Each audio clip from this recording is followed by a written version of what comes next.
નદીમાં અસંખ્ય માછલીઓના ભેદી મોતથી જીવદયા પ્રેમીઓમાં અરેરાટી વ્યાપી ગઈ છે। તળાજા શહેરમાંથી પસાર થતી તળાજી નદીમાં અસંખ્ય માછલીઓના ભેદી મોત થતાં જીવદયા પ્રેમીઓ તેમજ સ્થાનિક લોકોમાં ચિંતા અને અરેરાટીનો માહોલ સર્જાયો છે।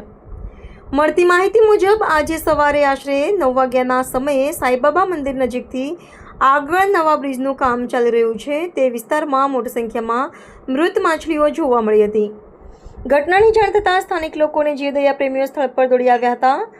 કેન્દ્ર સરકાર દ્વારા નદીઓની સ્વચ્છતા અને સંરક્ષણ માટે કરોડો રૂપિયાની ગ્રાન્ટ ફાળવવામાં આવી રહી છે, છતાં તળાજી નદીમાં હજુ પણ ગંદકી અને પ્રદૂષણની સમસ્યા યથાવત હોવાનું સ્થાનિકો જણાવી રહ્યા છે।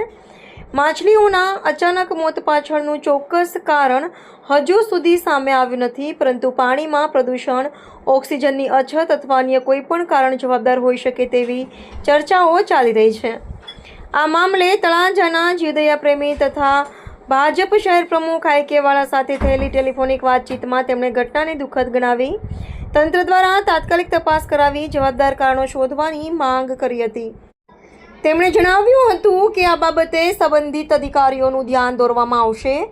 નગરપાલિકાના પ્રમુખ હેતલબેન રાઠોડનો સંપર્ક કરવાનો પ્રયાસ કરવામાં આવ્યો હતો, પરંતુ તેઓનો ફોન રિસીવ થયો ન હતો। સ્થાનિકોમાં હવે માંગ ઉઠી રહી છે કે તંત્ર તાત્કાલિક પાણીના નમૂનાઓની તપાસ કરાવે અને માછલીઓના મોત પાછળનું સાચું કારણ જાહેર કરે, જેથી ભવિષ્યમાં આવી ઘટનાઓને અટકાવી શકાય।